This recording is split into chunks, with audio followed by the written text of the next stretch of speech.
Hello, everyone, and welcome to this episode of the Hierarchy Podcast, episode number 116, with Chelsea Young from Northcentral University. So it's really great to talk with her about something that I have a bit more familiarity with. It's always good having the learning opportunities for things that I'm not as exposed to, but just kind of talking shop around virtual student support, something that she is intimately aware with. She is an online student at North Central. It's an online institution, so they're really immersed in this work. I think there's some really great examples as, what I think this accelerated pivot to remote virtual student support as this really becomes kind of the new norm. I think it's some great things to think about, some great actions that you can take. Just really appreciate Chelsea sharing all that she did. And a brief mention here, as always, two great ways to support the show. We've got our merch store and our new Patreon, so definitely go check those out in the description for this episode. But without further ado, this is episode number 116 with Chelsea Young. Right. Well, I am super excited to be sitting down to talk about a favorite topic of mine, virtual online student support, things that are obviously accelerating quite a bit in this current era that we're in. So it's something that I have a lot of experience and interest in, and I'm just so glad we get to give a little bit more time and space to it here on the podcast. But we will start off as we always do. Chelsea, if you want to introduce yourself and give a brief overview of your professional journey and how you got to be where you are today. Yes, thank you so much for having me, Dustin. I really appreciate being here. Like I said, my name is Chelsea Young. I am the Vice President of Academic Engagement at Northcentral University. And how I got here, it's actually kind of an interesting story for my personal professional journey. Sometimes I can't really believe that I work in higher ed in general, because when I go back to where I began, I grew up in a really small town, and when I was in high school, the thought of going to college just did not seem like the right path for me. It didn't seem like that was, it wasn't a thing that was really encouraged like within my family, although I do have family members who have gone to college. I'm a first generation college student, and my parents did not go to college, and this was not, higher education was just not something that we really focused on. So when I graduated high school, I took a different path, and I went to school to become an esthetician, and I worked for some great doctors doing skincare, and I loved it. And I felt that was my path, and I did that for several years. And then series of unfortunate events happened that don't need to go into, but I found myself needing a different job. And I had a friend that worked for a university, and she was like, you should come be an enrollment advisor here. Like you love to help people and love to talk to people. And so I was like, well, that's really outside of my realm, but I do love to help people, and I love to talk with people. And, I love to help people with their skincare. So maybe I can help them with their education. But it was so weird for me because that was not my area at all. So, but I did it, and I started working for a university, and that kind of opened the door for me to realize in my mid-20s that maybe I could pursue my own education, and I could maybe get a bachelor's degree, which seemed so outside of the realm of possibility for me, but I started to do it. And then with my career, I ended up working at in total of two universities and going to school at those universities before I found North Central University.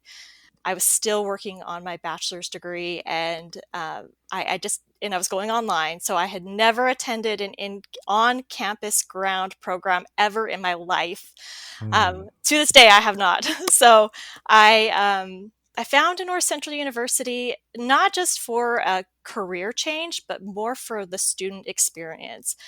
I, saw what they offered and how they offered it, and I was like, I want to go to school there. And so I looked, I'm like, oh, they have enrollment jobs there. And I was able to somehow, as a miracle, get hired doing enrollment advising at NCU. And that was 10 years ago this year. So I went there, started going to school there. I have gone to school as a student at NCU for, oh my gosh, almost my entire tenure that I've been there. I'm currently now in my doctorate program at NCU. And over these last 10 years, I've had so many opportunities to work in different areas of the university and really learn how to not only take my own student experience and turn it into positive things in my working life, but I've just had a lot of different opportunities to grow within the organization. And that has brought me to where I am today, where I am now Vice President of Academic Engagement, and I lead several of our academic student support teams that offer the virtual student supports to our students. So I get to offer them, but I also get to take advantage of them as a student myself. Yeah, that's fascinating. I mean, it's just so much from that. I mean, I'd give you a lot of respect, I guess, just kind of going all in with one institution, like just that, you found that kind of educational home, that professional home, place where, it seems as though they also just appreciate you, which is always like a good thing that, unfortunately sometimes is hard to come by. But I mean, we definitely share some kind of common traits of our origin stories as well. Of just, I think like, it's funny to think back of like where I am now and where I was like graduating from high school, and just like, what I thought of myself and what I'd become, that sort of thing. And just, yeah, certainly where you are now, and just, yeah, really incredible. And I think, yeah, it's just certainly an interesting perspective that you bring, like you said, that you're sort of in it right now and also doing it in terms of so the topic at hand that we wanted to talk about today of virtual student support and everything, certainly a hot topic, very relevant to our time right now. And I guess just from your point of view, and again, you have a pretty comprehensive one. If you want to just give a snapshot for folks, obviously, they may have more or less understanding of it, just at large. What sort of like student support things are you doing virtually, and just obviously over the past year, how has that changed? With like, going to remote learning and all of that. So like kind of giving that context of how it was before and how it is now, and just, I guess, generally explaining what it is for everybody. Yes, absolutely. So, I know COVID has caused so many major disruptions in higher ed. We've seen all of the institutions have to scramble that have never gone online, or, maybe had very minimal online offerings. They've had to scramble to pivot and, rethink what they do and how they do it. And that's been a really, really big change for all those institutions, not just for the faculty and staff and administration, but for the students as well.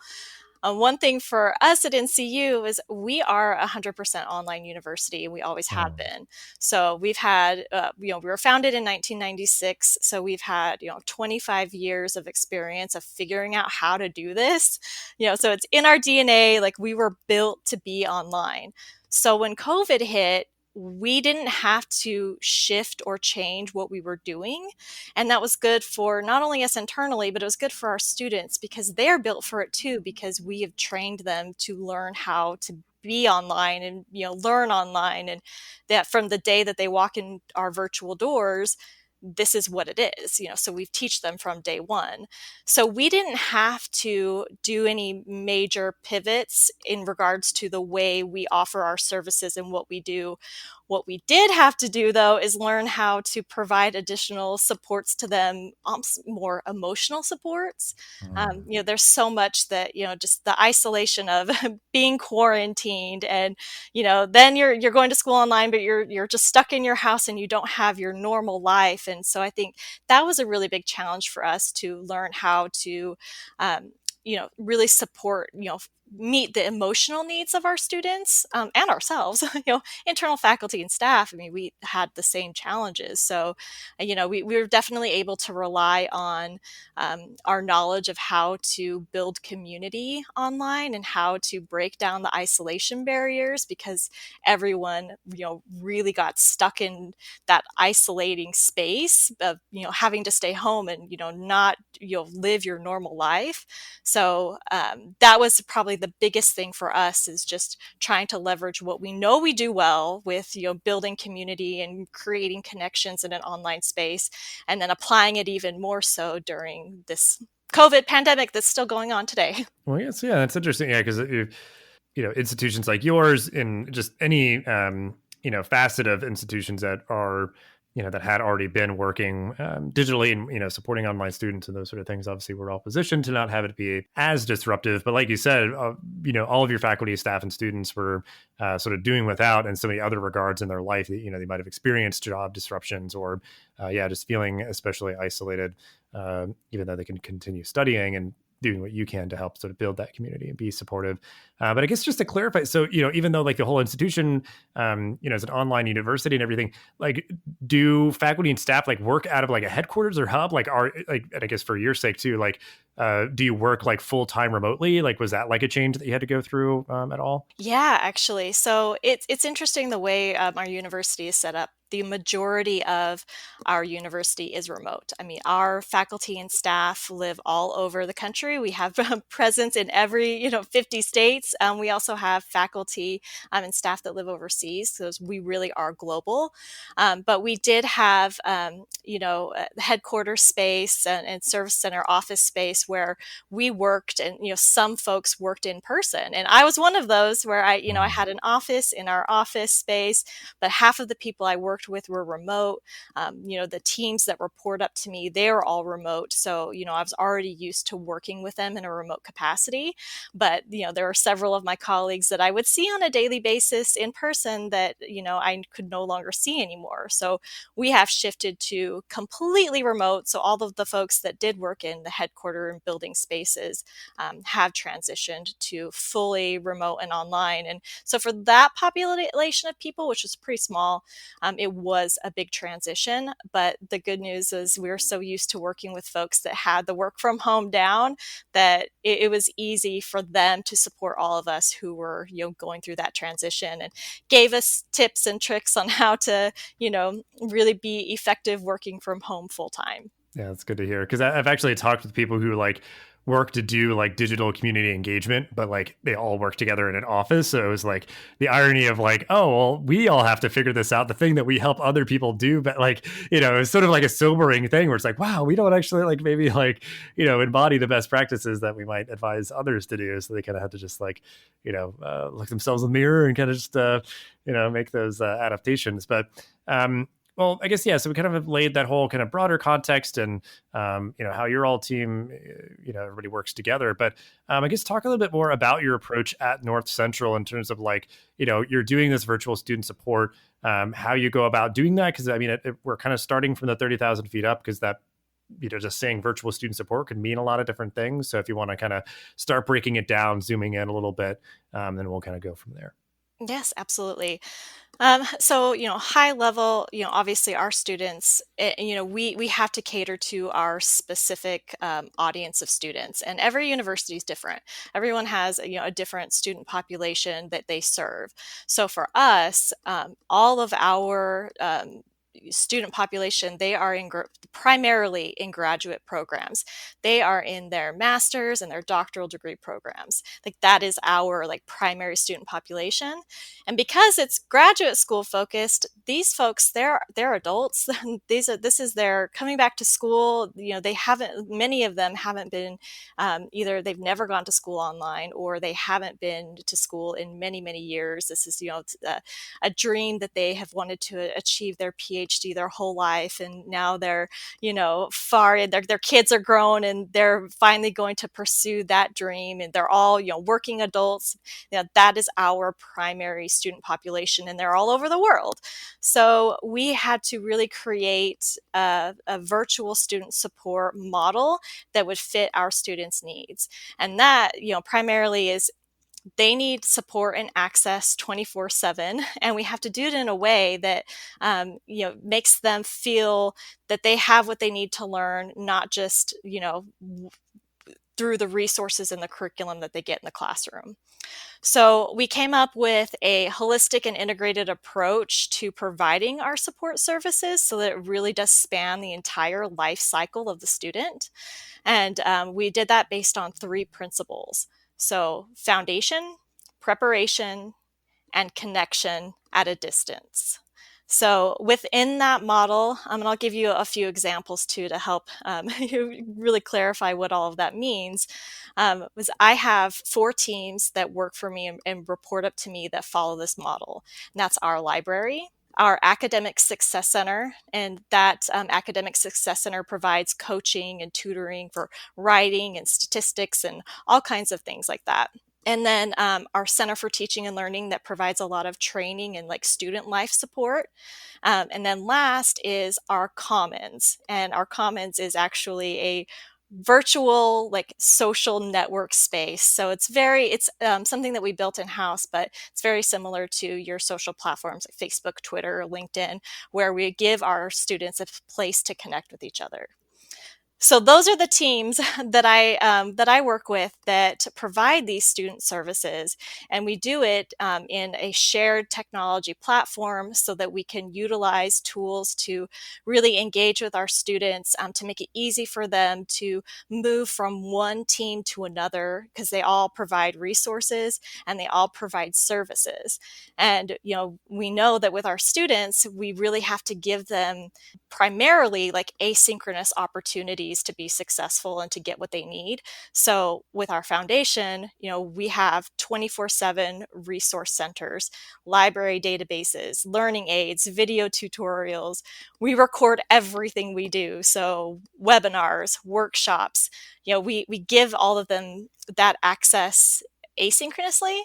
And then we also do synchronous offerings too, so that when they really need to talk to someone, our librarians or our academic coaches or our trainers, they're available through chat, email, text, phone, and then they offer like live sessions as well.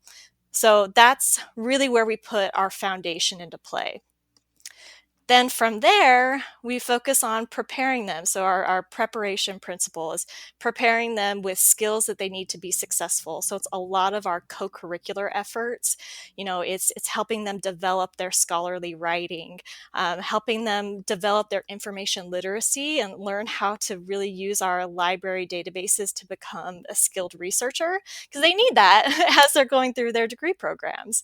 So that piece, we really provide the services that we can to help them develop their skills. And then the last principle is that connection piece, where we know that learning online, especially right now during the pandemic, can be so isolating. And that's in general, if you read the literature and you research online degree programs, people say it can be really isolating because you're not seeing people next to you in a classroom and you're not seeing them on campus. So that's why we really go above and beyond to create that social space where our students can come and they can engage in discussions with each other in our Commons platform, and they can ask questions and share resources and they can network. And then we also create opportunities for them to partake in group sessions. So within our Academic Success Center, if they can go to like a group coaching session where they're meeting other students and they're working with an academic coach on a topic, and they're able to learn from their fellow students that they may have never met before, but they're in a group workshop with them, so they're getting that connection and that interaction. So that is a kind of, high level, but with some details, how we really do our approach here. Yeah, I mean, it feels super comprehensive. Like it's all the things that I feel like folks should be thinking about. So it sounds like it's just a really great model. I'm glad we're talking a little bit more about today. So, because I think it is like, even the idea of like just doing even a little bit of all of those things. Because I think it could be that, like you said, like when you look at kind of the research or just any sort of like surveying that's done of online students, like the students themselves are seeking like just almost anything, like they just want to see kind of, I think, a level of effort or just the opportunity, the potential to engage with the institution, engage with their fellow students and have that connection be formed, even though they're, many miles away from wherever that institution may be based. Like, that affinity can be really still like nurtured so that they feel, like they're just a part of that university community, and they'll be just like really, sort of a booster as like an alumni and that sort of thing. But, it is just like putting any effort in that. Cause I think it still is some residue where it's like, oh, a student chooses to be online because they don't want, any sort of community or any frills or that sort of thing. But it's like, yeah, increasingly like it's a necessity. It's like, well, if I want to get my master's to like get my career, to where I want to be, like, I kind of need to do it online. So it's not a matter of like, oh, I'm doing this because I kind of just want to like, check the boxes and don't want to like, engage or anything like that. So yeah, really refreshing to hear, just how much you and your team is doing and all these different things. But I guess, if you want to highlight any particular aspects of the work that is being done in all those different departments and everything, just like the positive outcomes, like the feedback that you have garnered through all these different things, just to really kind of make it tangible of like, the impact, the outcomes that are coming from all this. Yes, absolutely. So, we are always engaging in a regular assessment of our resources and our services. So that's a really big portion of this is, you can, say, oh, we're going to offer all of these services and we're going to create a bunch of, learning aids and a bunch of videos and throw them out there to our students and hope it works. But that alone doesn't work. You really have to, look at what you're offering and have set metrics and really pull data and engage in assessment and then pivot and make changes, and if you find gaps or challenges, try to make improvements. So based off of the data and the information that you're getting back, we work really hard to not just we work with our institutional research team. They do studies, or they'll look at the services that our students have taken advantage of, and then we look at how they're performing within their degree programs, and our students that attend writing sessions with our academic coaches, are they scoring better in their writing courses, or are they doing better within their degree program. So those are things that we look at, but then we really try to create an open door kind of not policy, but just we always want to make our students feel like they can speak to us and give us feedback and be heard. And we do that through formal surveys and things like that. But we also just we chalked them a lot, and we create these spaces where we can ask them directly, like, is this working for you? Are you getting what you need out of these coaching sessions? Or are your librarians helping you learn what you need to learn, and as far as conducting your research, are you getting what you need? So we have gotten a lot of really great feedback that way, because we're always just listening to our students and trying to give them the opportunity to engage with us as an institution, through faculty, through staff, through our Commons platform, and just always being available to hear from them and then see what we can do to either improve their experience, make changes in the services and the resources that we provide, and just really, engage with them and help them see that this is a two-way street, and it's not us just, throwing out the information that we think they need and hope that they get it and understand it. We want to hear from them to ensure that they are getting what they need and they are understanding it. So, we've had a lot of really good outcomes, and we've made a lot of changes in the way we do things, just based off of engaging with our students and, hearing what they need. So one piece of that too that we were able to really make improvements on is with creating the opportunities for more collaboration between like my teams. So for example, our students will say, like, I'm getting a really great experience attending these coaching sessions, but I really wish that there was a librarian in here too, because I have a library question that goes along with what this coach is helping me with. So, hearing those, that feedback from our students, we've been able to create more collaboration across the teams that are providing the services and do a lot of combined sessions and combined opportunities to make sure that we are, again, hitting all of the needs of our students. But it really does come back to assessing what you're doing and, taking the data and making good improvements from it. Right. And I feel like even starting there, because you might be like, well, what should we do first? Like, what do our students want or need? And you could kind of just do that, like, kind of temperature check of like, doing a survey to assess that, or just trying to look at the data that you do have and say like, wow, most of the students who did not retain struggled academically, like they're on probation or they got dismissed or something. So it's like, well, let's try to do something about that. Let's like, try to bulk up tutoring availability or other like just academic resources to kind of embed in the student's experience or something. But yeah, and then yeah, just keep checking in, because it could be like, well, did you like how we did that? Like, did you like how the tutoring was set up? But is it easy to book an appointment with somebody and that sort of thing? So yeah, super important. And both having kind of both sides of that coin of like kind of formalized surveys and assessments and those sort of things, but also opening yourselves up to getting into things more anecdotally, like hearing it kind of straight from the students themselves. So all great stuff. And I feel like I have a couple of things that I kind of want to ask in particular, but I'll just move us on to our next question in terms of like advice that you would give to others who might have some work to do in this area if they're needing to really continue to like augment the work that they're doing so that it's available digitally and build community in digital spaces and things like that. So I have questions that I'm curious about, like from your experience of like maybe getting some of these things spun up, but I'll leave it there as to get just kind of the broad question to begin of advice that you would give to other higher ed professionals who, are currently kind of working their way through this kind of stuff. Yeah, I'm happy to answer that, and happy to answer any of your questions. So Yes. feel free, throw them out there. Yeah. But advice, I always come back to this. It's you have to listen to your constituents. So you need to listen to your students and listen to your faculty. So what are faculty saying? What do students need that faculty are saying? Because they get a completely different exposure. But if you know that you need to provide better supports to your students, you got to know who your students are and listen to what they need.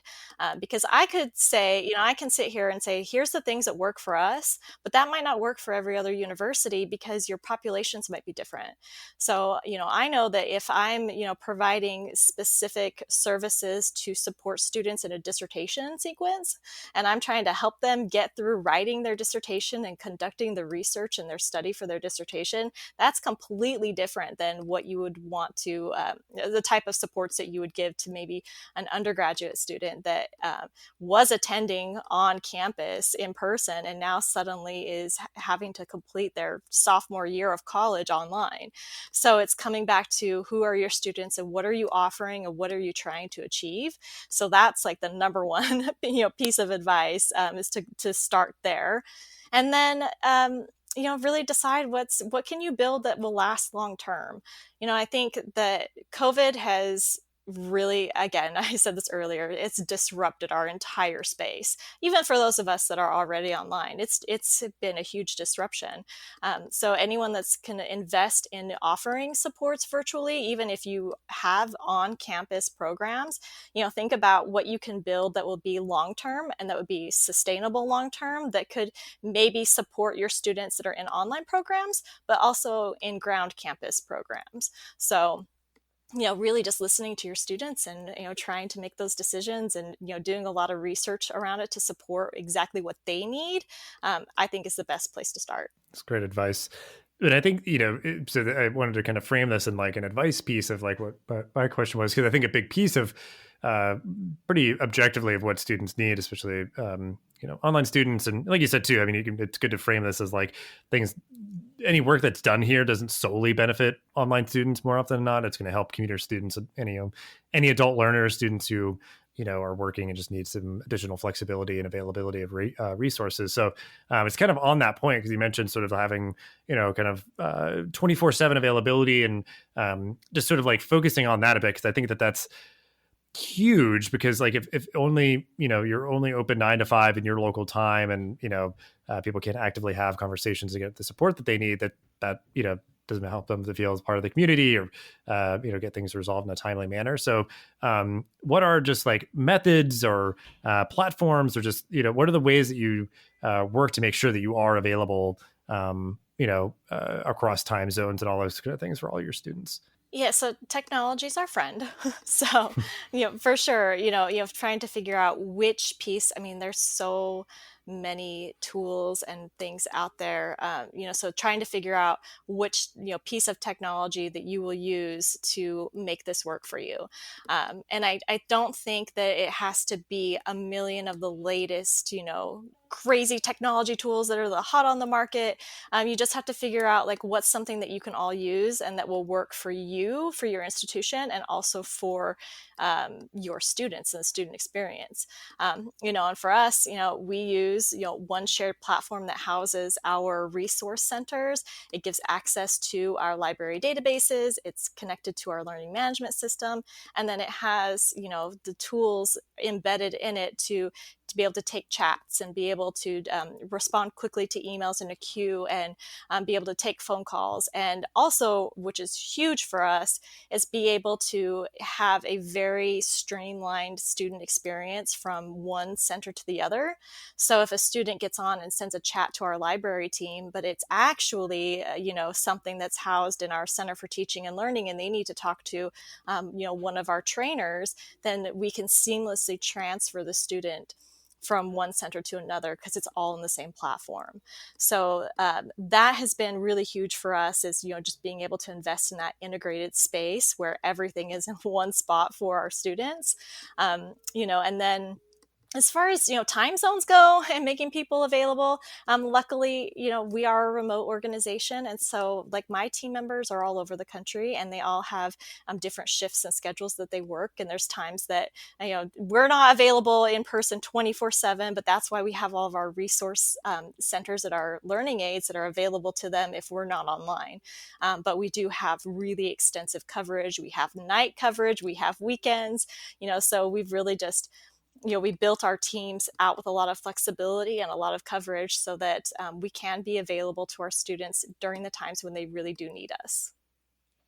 Yeah. Well, and that's kind of, I was assuming that I was, what I was going to hear is just like, just literally, breaking free of the paradigm, especially as a remote organization, is easier. Got great coaches and different folks who are just in different time zones. So like, it's not as onerous for them to be, like, oh, well, I'm just working like 9 to 5 in my local time, but, that gives some different availability for students at different time zones and that sort of thing. But, yeah, so like that's just one piece, is sort of just allowing for nights, weekends, people working remotely at different time zones. It sort of helps to solve for that problem. And then, like you said, it's kind of that balance of like not kind of, always just looking for the new shiny, new like tech tool or something, like just finding something that works.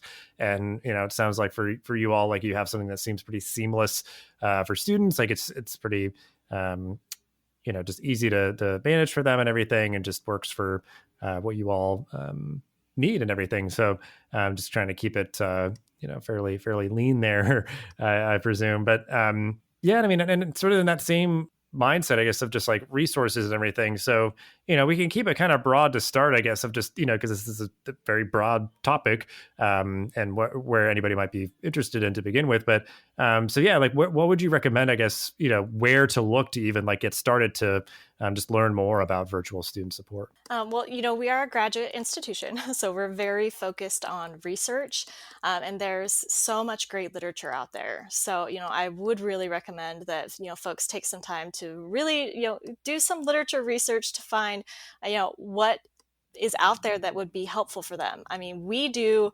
there's a lot of papers and things that we have published, so our faculty and our staff are very engaged in, not only do we research to figure out what literature is out there that will support us, but we also, do our own studies, and then we publish literature so that we can contribute back to the, broader higher ed community of here's what's working for us, and we like to share those things. So, I definitely just encourage, doing research on the literature that's out there, because depending on what you are looking to do, there's a lot of good ideas. So whether it's you want to create an online student orientation course, and there's a ton of literature out there that will support that, or you want to research what are good best practices for librarians in an online space, tons of great literature out there on that. And same thing for learning centers. So our academic success center with our coaches and the things that they coach to, there's an entire population of learning centers that are out there, and they have a lot of literature to support it.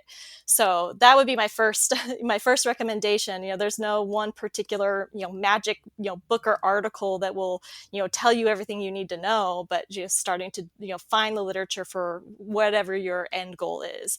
And then also professional organizations. So, all of my teams are very engaged with professional organizations that are related to their field. So our librarians all have have memberships to the American Library Association. They go to the conferences yearly, they present, they publish with them. They're very engaged there. Same thing with our Learning Center, the Academic Success Center. They participate with the National College Learning Center Association. So those professional organizations that are related to whatever it is that you're doing are really helpful and a great place to start with just learning about the opportunities and learning about the paths that you can take. Yeah, absolutely. Because there's a professional organization for everything, which is just like awesome. So it's like if you want to nerd out about libraries, like you've got a whole community of people there that will nerd out with you. So that's great. And I think that's definitely a good way to start. Because if we could, be like, oh, there's this great book about tutoring or something, and it's just like, okay, well, that's like one piece of it, but a lot of other stuff to explore. And I think, just kind of starting with that initial kind of foray into any professional organization, definitely good advice. So we will wrap up the episode, though, as we always do, with some kind of final thoughts, maybe like a call to action, or just however you'd like to end the episode. Any final thoughts that you have on this topic? Yes, well, I definitely thank you for having me to, speak about this. And it's something that I'm very passionate about because, as I said, when I was, beginning my journey, sharing what my journey was, it's a lot of what I do right now is from my own personal experience too. I am a student. So, as I am in my current program right now, I'm uncovering things that that I struggle with as a student. So I know if I'm struggling with it, then other people probably are too. And so that has been, a really big motivating factor for me too, to be even more passionate about what I do. So, I think that in general, anyone in any university that is looking to either improve your virtual student supports if you have some, or if you are looking to just get into this because you never offered your student services online, maybe you never had online library access and you're used to supporting your students, in person, walking in the door, sitting down with tutors, sitting down with coaches or librarians, or whatever it is that you have to offer. I think that there's so much that can be done as long as you're willing to listen to your students and your constituents and be open to the things that you're hearing and be open to adapting to change. I think that's such a big part of this is we have to change what we're doing to continually innovate and evolve and move forward. And so I would just encourage anyone to, know what your intention is and, be open to adapting and changing and meeting those needs and be passionate about it. Yes. Great way to end the episode and kind of bringing it full circle. And such great stuff that you shared. And I think some great, great things to think about for, this topic of virtual student support. Very important one that will continue to be important because certainly digital education is here to stay and, is only really accelerated in its prevalence. And, we're only just getting better at doing it and supporting the students who are in these online programs. So just thank you so much for your time and all that you shared. Chelsea will have ways to connect with you and everything that you mentioned in the show notes as usual. But just thank you again. I mean, this is stuff that I love talking about. So I'm glad too that we had some space and time to chat here. Well, thank you so much. I really appreciate it. Thanks for listening to this episode of the podcast. Make sure to rate, review, and subscribe so you never miss an episode. Thanks again for listening, and we'll see you in the next episode of the Higher Ed Geek podcast.